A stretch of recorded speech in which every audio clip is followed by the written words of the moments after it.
Hey guys, welcome back to Betrayal of the Body. Nikita here, and today we're going to talk about the holidays and how you get through it with chronic illness.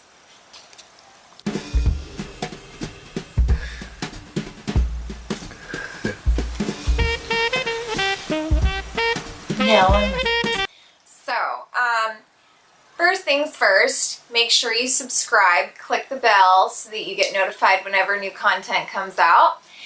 And let's get into talking about my least favorite holiday, Christmas! Now, don't get me wrong, Christmas is great, okay? I mean, the day of Christmas when the kids are opening their presents and everybody, the family's all together, it's great. It's always great.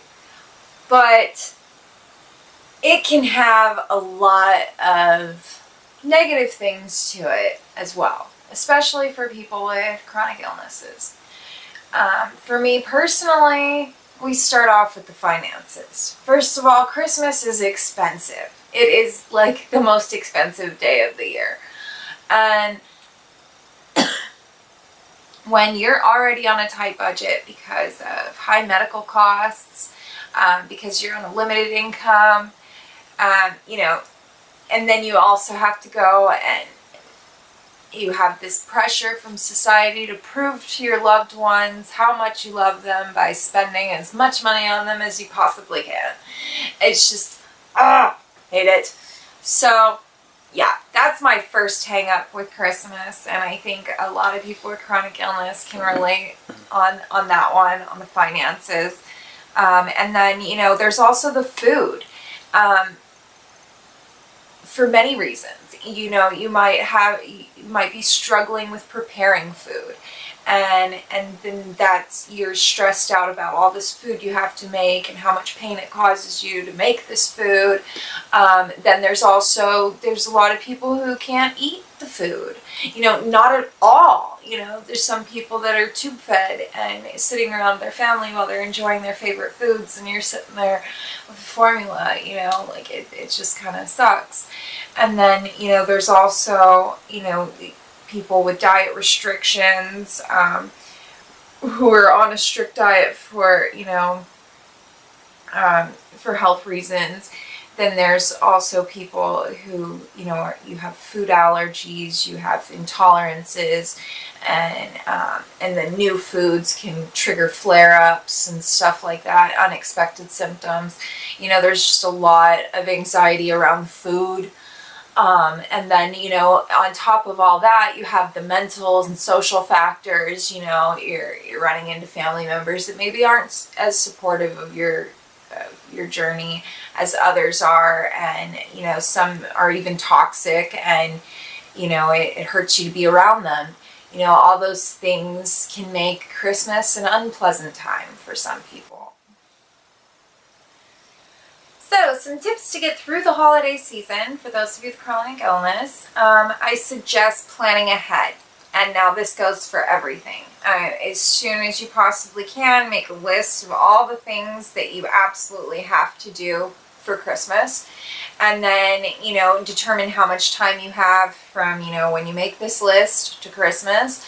And then figure out, how you can get as much done beforehand as possible, and spread it out so that you're not depleting all of your spoons all at once and then being completely burnt out and in pain and flaring and unable to enjoy anything.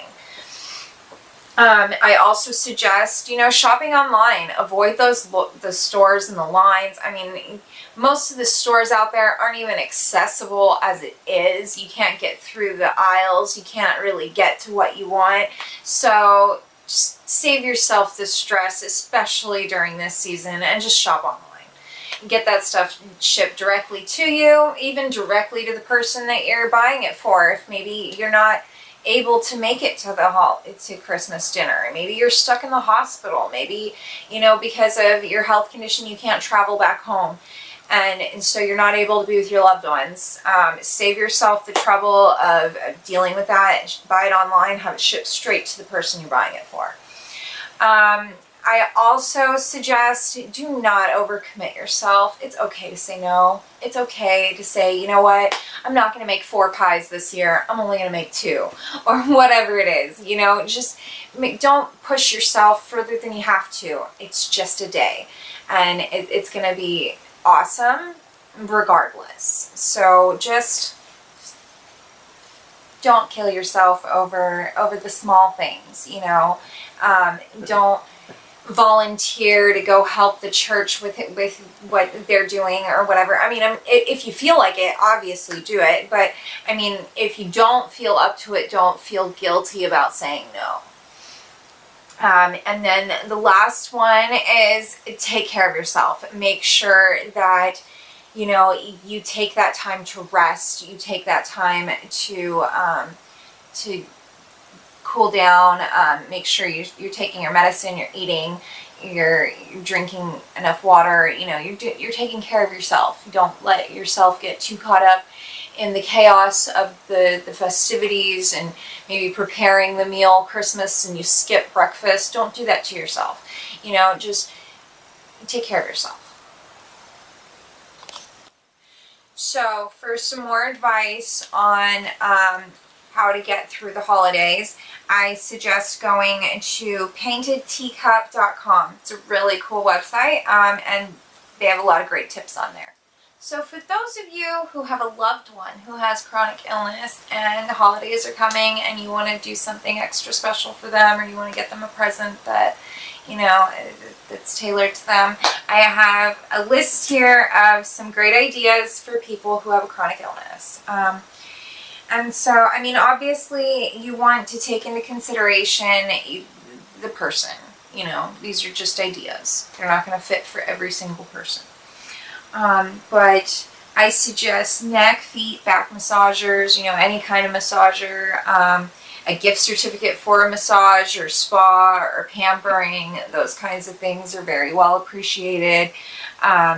Electric blanket or an electric heat pad. Those are great for aches and pains. Those are great for, you know, cold nights through the winter, you know, because when we get cold, a lot of symptoms arise when we get super cold, but mainly it increases our pain.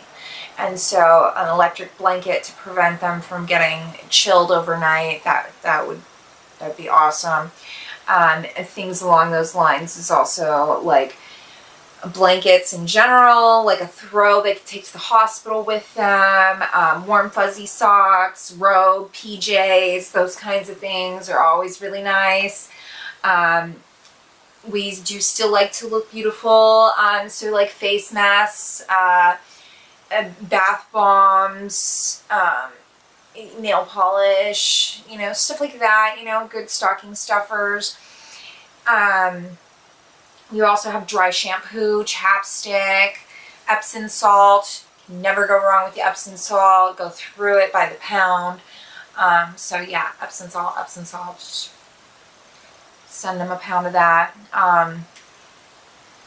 Tools to save spoons. So like some kitchen gadgets, things for the car that, you know, anything that could just reduce how many steps it takes to get something done, you know, and those things that, you know, you see, it seem a little gimmicky or like, you know, you don't really need that. We really need that. It's really awesome for us. So like those awesome kitchen gadgets, love them. And then there's also, you know, for like anxiety tools, you could get coloring books, a weighted blanket. What else did I have here? Oh, like anything for crafts, like if they're into knitting, get them some yarn, maybe some, you know, knitting needles, some crochet hooks, stuff like that. You know, beads, you know, whatever they're into, but like something that they can do when they're stuck in bed.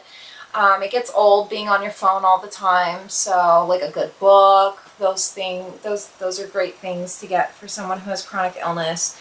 And then just a few more things like gift certificates, a lap desk. And I think that's about. Oh yes. bath pillow. This one, I think a lot of people overlook it. And if you don't have a bath pillow, get a bath pillow. They're worth it. No one wants to rest their head on that hard tub. So yeah, bath pillows would be a great Christmas present for someone who has chronic illness. And I mean, tons of other things. So, you know, just keep in mind, you know, it doesn't always have to be about the chronic illness either. We have other interests too. We don't always want to talk about chronic illness. We don't want everything to be revolving around that. But it is always nice to see that someone is supportive in that area. Thanks for watching. If you haven't already, please click subscribe, click the bell, click the like button, share with your friends, and make sure that you show some extra love to the chronic illness warrior in your life.